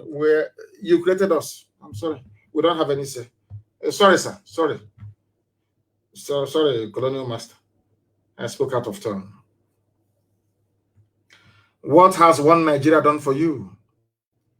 One Nigeria only succeeded in giving you poverty, in giving you nepotism, bloodshed, discrimination, tribalism, just name it. At no time in the history of the Zoological Republic of Nigeria did these zoo animals called Nigerians ever sit down to discuss why they need to be together. All they do is to preach peace and unity without the ingredients of peace and unity. You come to my land and you kill me and you're asking me to be peaceful. How is that possible? And now, please, that is something that I want us to listen to very carefully. I want us to listen to this very, very carefully, please, because I want to play this if it will let me. If at all it would let me, I would like to play it. I would like to play it because it is very, very important that I play this very evening. I need to play it. Our people need to understand what is happening, what is going on. I want to play it. I do. Seriously, I want to play it. And as soon as I get it, it was an interview on Channels Television, and I want you to listen to the final detail of that very conversation. It is very, very important. The final details of that conversation is key for people to understand what I'm talking about. Now, listen. I want it's from Channels Television. I want you to listen to this very interview very, very carefully, please. Very, very carefully. Please listen. Recent times, we've also seen even Fulani ethnic groupings suffer some of this violence. In Sokoto State, for instance, the people who were attacked were Fulani in Zamfara State. This girl is defending at Channels TV. She is defending Fulani Janjaweedism because they give her money. Maybe one of them have taken her to Dubai to do shopping. She has bought, I think she bought a new blouse. I've not seen her before because her wardrobe is very poor. She bought a new blouse now and changed her glasses. So whoever took her to Dubai, she needs to defend the person's interest. That's what she's doing. Let us listen to what the girl has to say. This is the main anchor on whatever her name is, on Channels TV. One of those doing the bidding of Fulani Janjaweed. Listen. For instance, the people who were also attacked. Just a moment. The people who were attacked were also Fulanis in Kebbi State, where we also understand that there is a vibrant farmer Fulani population. They have also suffered some violence from this so-called herdsmen. So can we really say it's about an ethnic group, or is it, something that we're yet to really put a finger on? To be honest with you, Listen, I please. use the word Fulani as a generic term. That we have armed militias, many of them from foreign lands. When you speak Hausa, and I speak Hausa like a native, I speak it better than my maternal language. This is my lafia. Okay? And when somebody opens their mouth you know precisely what kind of Hausa they have. Whether it is Hausa Kanu, Hausa Zaria, Hausa Zazo, Hausa Katsina, Hausa Sokoto. And when you know Hausa Niger, Hausa Mali, you know it. Many of these people are foreigners. We call them Fulanis because that is what they call themselves. And but I think it is more than just Fulanis. But I think you are, if I may respectfully disagree with you, the killings in Zamfara ethnic, it is actually Fulanis killing normal Habbe Hausa people, indigenous Hausa. Did you hear that? Fulani are killing indigenous Habbe Hausa people. This is from Dr. Mailafia. He speaks Hausa more than most Hausa people. Are you listening? Do you want the same thing to happen to you? Hausa gave them everything. Gave them Gobert. Gave them all their cities. Killed their kings for them. Fulani is not happy. Even after nearly 200 years, Fulani is still killing. They are killing Hausa today. They have houses. That gave the funniest thing is that they convinced these Hausas to help them to kill their kings, and the idiots agreed. Today they're killing them. In other words, who oppose them? And those of you working for the Janjaweed, it doesn't matter what you do. In the end, they will kill you. Let us listen to this very erudite, intelligent, composed, polished, and intelligent man speaking. You know, I am drawn to intelligence. When I see people who are genuinely intelligent, I'm drawn to them. That's who go. Listen to the points the man is making. Hausa is in trouble. Hausa Fulani. They are saying, let's unite. Hausa Fulani. They are killing Hausa. Fulani is killing Hausa. And then let's unite. It's something they want to do to you. Listen, please. Let us learn from those that know. Call them Fulanis because that is what they call themselves. And but I think it is more than just Fulanis. But I think you are, if I may respectfully disagree with you, the killings in Zamfara ethnic, it is actually Fulanis killing normal Habbe Hausa people, indigenous Hausa people. And Birningwari, majority of them are Muslims, but they are Bagi people. Birningwari, the city of the Bagi. In Sokoto? In Sokoto, it is mostly the farmers that are being attacked. In Kebbi? Kebbi, the same thing. The farmers who are sometimes, and most times, Fulani as well. Have you ever come across a Fulani farmer? I think you're making this up, Maupe. There's no such thing as a Fulani farmer. There's no such thing in the geomorphology of rural There society. are Fulani people who are settled. There are Fulani people who own land in this country, aren't there? There are extremely few, and we don't really... You can call them Fulanis, but Fulani Ngida who have lost their language and so on and so forth, we hardly even refer to them as Fulani. He even knows the nomenclature. Fulani Ngiwa, or whatever, I don't know. This man is very bright. Listen to him, please. We hardly ever refer to them as Fulani. The real Fulanis we talk about are the pastoralists. There are settled Fulanis, of course, but many of them are clerics, Islamic clerics, they are teachers, they are scholars, and they are the aristocracy, by the way. They are the aristocracy. So those of them who are farmers are an extremely small population.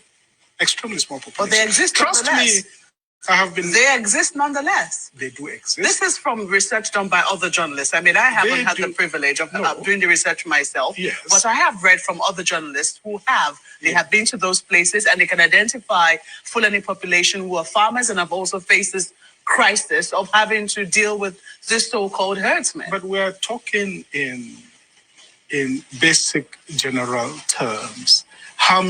What's the percentage of those people that are actually farmers? I don't dispute. Just like, in fact, there are Biron people, there are chief people who actually earn cattle. And I wouldn't, for that purpose, therefore, say that middle belt peoples are also pastoralists and so on and so forth. I mean, we should, It's called demolishing a half-baked journalist. Demolition. Complete demolition. The fact that, what's it called? I know Umahi has about 3,000 heads of cattle. Does it mean that Igbo people of Igbo, they are pastoralists? She's trying to justify the killing of human beings by saying that the Fulani should be excused. They are also, that's a stupid argument. We are also suffering. Rubbish. Absolute rubbish. Listen.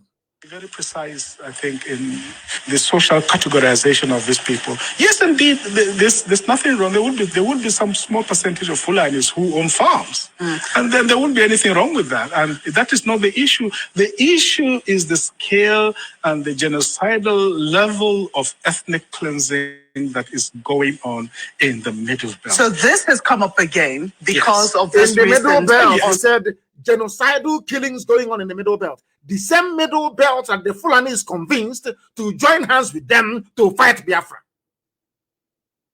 That is why when I pray, I say, I can sing about let that hand they used to feed others poison. May they feed from it as well. And may they too be poisoned. The same Middle Belt, they convince Igbo man is your problem. Biafra is your problem. That is what Fulani does. Every time two of you will be fighting, they'll be busy advancing their agenda. Are you hearing it now? The Hausa gave them land, accommodated them. Today, Hausa people are being killed. During the war, they said to Middle Belt, Igbo man is your problem. Whenever you see them, kill them. They helped these people from the Middle Belt. They helped to kill Igbo people. Today, they themselves are being killed. What goes around, as they say. Listen. It was absolutely. Which some people say tends to come up every electoral cycle. The moment we're getting closer to elections, we hear calls for restructuring and we begin to get much louder. We also seem to see some violence on the increase. Do you think they're connected? No, they are not connected. You see, Maokwe, the call for restructuring has been going on for a long time. And I can tell you, in all sincerity, that I myself was quite skeptical about it at the very beginning. He was a skeptic. Some of us are real Nigerian patriots. We love Fulanis. We love Muslims. They are our people. We have no issue with that. The issue we have is with this ethnic cleansing that is going on. All men and women of conscience must reject it. We must draw a red line beyond which we will not longer accept it. And this nonsense has got to stop now. We reject it in total. And the call for restructuring is just right, because if this thing is going on with such a warped federal structure that we have, then it is better to have a proper federal system so that all the ethnic so-called minorities, and the Middle Belt are not minorities, because we've done some statistics, they're up to 40 million people. They're one of the largest groups in this country, as a group. Let these people have the right to choose through a referendum which region they want to belong to. Did you hear that? Why I said, if you are in IPOB, you must pat yourself on the back. You are formidable. He used the word referendum. So the Middle Belt, what they're angling for now is a referendum to determine if they want to be with the Fulani-controlled Janjaweed core north, by which I mean the Sharia north or not. Who brought referendum into the debate? Political debate and discourse in the zoo. It is IPOB. Are you listening to it? That is a point I want to make reference to. And you must be very patient and listen to it. You must be patient and listen to what is happening, because this Fulani journalist or Fulanized journalist, you opened her mouth to say what I've always wanted them to say. Basically, she hanged herself. Listen carefully. So people that want to come together, that believe in the secular order of the state, that believe in humanity, that believe in social justice, can come together. Those who want to introduce the Wahhabi ideology from Saudi Arabia are free to do so, chopping people's heads and chopping their arms. That should be their goddamn business. But people who want to live in a civilized community should be free to come together in their own region under their own government and their own laws. It's very interesting you use the word civilized. Some people will say they take exception to that because for them, Sharia is civilization and they don't see anything wrong with it. Some countries have practiced it successfully. I've told of Wahhabi ideology from Saudi Arabia. That is barbaric and totally... With due respect, it is. They're allowed to choose whatever. It is very barbaric. They have no rights with women. But you cannot condemn what they have chosen. It is. You cannot condemn what they have chosen. Are you listening? This woman is saying you cannot condemn what they have chosen. Why don't you allow us as well to choose if we want to live that way or not? She's from Channels Television. That's how they hang themselves. And she's an intellectual. Do you see the way they behave? Do you see the way they are? They know that referendum is the way to go. If the Fulani can choose to behave, to live with Wahhabi tendencies, that is their business.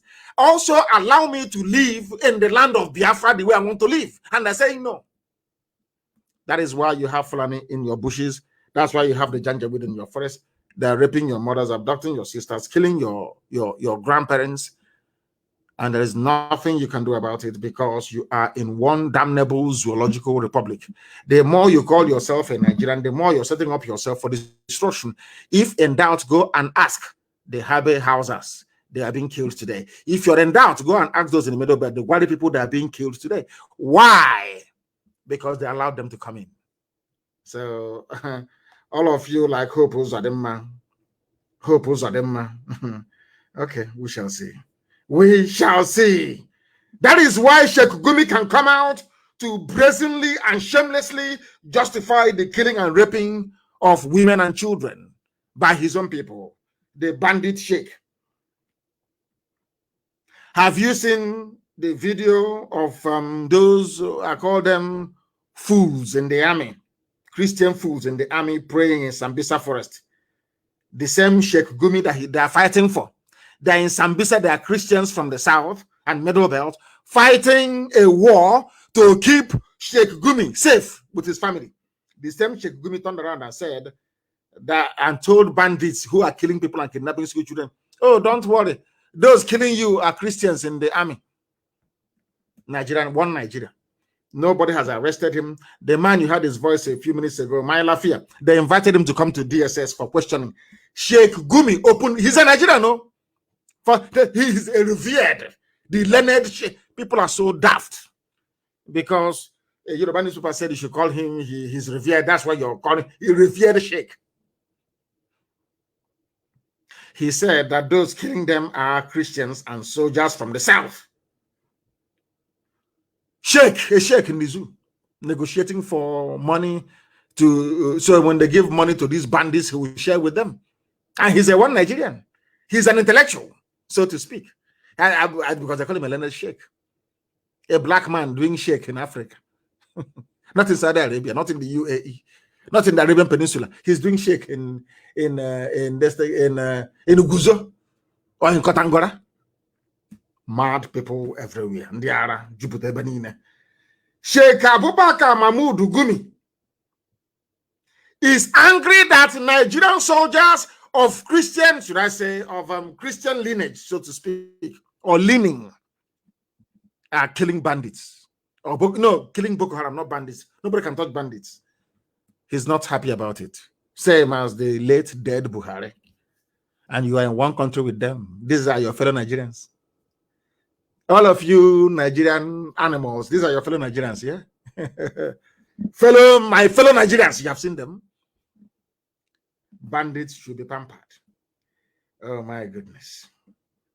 My goodness. They messed you people up, didn't they? The North got together with Britain. They constructed a document that handed power in perpetuity to the Fulani. And that's it. All the Hausas get from it is by an appendage to attach their name to Fulani. The only thing they gain is answering in the past to Hausa Fulani. They are suffering today. They're killing them too. And we have risen up to say enough is enough. And they're saying no to it. And that is why they have failed and will continue to fail. Even today, do you know Baki people in Abuja, that was that own Abuja? When we said to them that the army is helping the terrorists to take over people's land, some of you did not listen. Don't push us to violence for those who are complaining. If you are not violent, I'm saying in the word, so the world can hear me. If you are not violent, Fulani terrorists will use violence to rape your mother, cut up your father, abduct your sisters, and take over your land. If you call self-defense violence, that is your business. That is your very limited and idiotic understanding of what it's all about. They have come. This is not Biafran, so these are baggy people from Abuja. You call Gwari. Don't push us to violence. Federal Capital Territory communities won Nigerian army over land. Nigerian army will come, use their uniform, use the equipment they got from Britain, from USA, from Germany, meant to fight Boko Haram, to be grabbing land for terrorists. Nigerian army. That's what they want to do in Olo.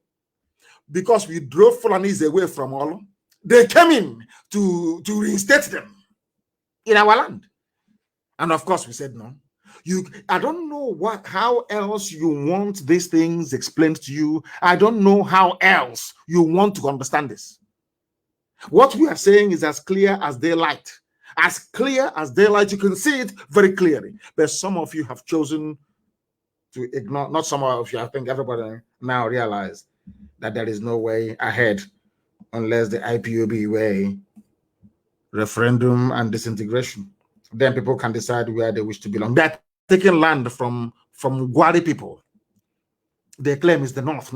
You know all that myth about North, have we not shattered it? Shatter is gone. All that North is gone, rubbish. Now everybody to your tent, oh Israel, needs now Fulani. No more North. Yeah, you telling me that the North is one that Gwari people are complaining that army they're using army van, army uniform to take land from people to give to terrorists from Senegal, from Mali, from Niger. In your so-called one Nigeria, and you're a Nigerian, and you're proud to be a Nigerian. People with such mindset, we are those that allowed the white man to come in to take over our land. And have you all read the report? Have you all read it? Are people tried anyway? A plane crashed in Abuja. The U.S. ambassador wrote a goodwill message to Nigeria. That same ambassador is there, and the army is attacking Olo. She never said anything. UK the same thing. Because they know who we are. More than we do ourselves. They know who we are. They don't want Biafra to come. They represent darkness. They want darkness to prevail. They want you to be unemployed. They want our women to be going about and being useless by these idiots. They want you to be riding Okada after having your PhD. The British High Commissioner and the USA ambassador, that is all they do. They want you to continue to suffer. They give them money from the zoo. They bribe them. Who says a white person doesn't take bribe? They take bribe even more than black people. US ambassador taking money from Nigeria not to speak the truth. You're commiserating with them over the death of murderers who died in a plane crash, and many more will die. Come and bomb Bolu again. One of your planes will also go down. All of you will die. You have not learned anything yet. Those that confronted IPOB, all of them, from Buhari to the last one, where are they today? To Junaid Buhari, they're all dead. You confront this great family, you will die in the process of it. US ambassador is a woman. And in life, I used to think that women are more, they have more empathy. They're like mothers, you know. And they feel they have that motherly, compassionate feeling for the suffering of humanity. They sent a British High Commissioner who is a woman, a US ambassador who is a woman, and these two people are just there. Even under their watch, the slaughter and killing of the innocent has tripled. Plane crash. So you want to commiserate, so your money will keep flowing. The US ambassador, I'm talking to you, so your money will keep coming. A white person who is compromised. You come to Africa, wretched, poor Africa. You take bribe from a very corrupt government in order to sweep human rights abuses under the carpet. And you are an ambassador. Is that your job? Is that what you can? They posted you to Nigeria to be collecting money and watching people being slaughtered by terrorists? Let me hear any of you again talk nonsense about Boko Haram or say we are going to provide support to help fight Boko Haram. That she never said anything when people bomb fighter jet and the helicopter gunships came to Olo. They know where the bandits are in the north. They never went to the bandits in the north. They're in Olu killing innocent people. And you, as an ambassador, you said nothing. Absolutely nothing. And you're an ambassador. An ambassador. There is heavy gunshot and explosion in Maiduguri. Hey, hallelujah. Thank you, Lord. Anybody, if you're a Biafran, you're in the north, if you die there, you are a necessary casualty in this effort. Because only an idiot will be there. The Fulanis are killing Hausa, they are so-called Hausa Fulani. How about you? Stay in the north. They said it's a breaking news coming out now. Odum Nkechineke is writing on Facebook the explosions and gunshots in Maiduguri now. People are revolting everywhere. In office, I told you, you see Somalia? So some of you will be begging for visa to go to Somalia. You beg for visa. And so Somalia will say no. That's how evil, that's how bad Nigeria will become. How many years ago did I warn you? You thought it's a joke. People don't know what. I told you, if you know what is good for you, just quietly give me Biafra, let me go. If you keep saying no, God, the God I serve will destroy all of you, will be destroyed, all of you. Is it not happening before your eyes? Mad people everywhere. Olu raid. Army confirms airstrikes. Arrest 20 IPOB members. They just go to houses and they pick up people. They say that no IPOB family member was arrested. There is something evil. There is something satanic about a black person. You just see somebody walking on the street, as they did in Aba today. You just start doing from jumping them and arresting them for no reason. Because you were humiliated. I thought you said you had raided their camp and they gave money to them. You know, brown envelope journalism in the zoo, no investigation. They wrote their usual junk. Army said, where is the army in the bush? Let army go and take pictures inside the bush, Let them go and do a video inside the bush. The place they claim they have retaken from ESN. Go and do video from that place. Let us see you. You go there, they will pick your flesh in pieces and put it in a bag. Liars and deceivers. The army came out today to confirm that they carried out airstrikes in Olo. Army confirms airstrikes in Olo. But BBC, people think that it is, I wake up one day and I hate somebody. No. You have to be a child of Lucifer. But some of you are black, so you don't reason very well. So I will forgive some of you. Some of you that still follow BBC, I forgive you out of your ignorance and your stupidity. BBC was instituted to make you amenable to this wave of Fulani conquest coming your way. BBC can never serve you. BBC can never serve you, not in a trillion years. Never, ever, ever. It can never, ever happen. They hate you with a passion. They despise you. They don't like Biafra. The reason why they do not like Biafra is because they know that Biafra is the light of the world. That is the reason why they did everything possible to cover their murderous tracks after the war. They know what they are doing. BBC is not a news organization. It is a propaganda machinery that serves neo-colonialist interest, or should I say neo-colonial interest in Igbo land. Their job is to prepare you for the takeover and for the rape of your daughters and your mothers. They are evil. BBC claim that they are objective and credible news outlet. People on the ground, we circulated videos everywhere of the army shooting from a helicopter gunship. In Olo, somebody was speaking Igbo, saying, look how they have come, look at them shooting. Children were crying. A news organization of the size and stature of BBC came out to say that nothing like that ever happened. Let us say it was a mistake. Why have they not retracted this very lie until today? Now the army came out to say we struck in Olo. And tomorrow now, some of you will go to BBC.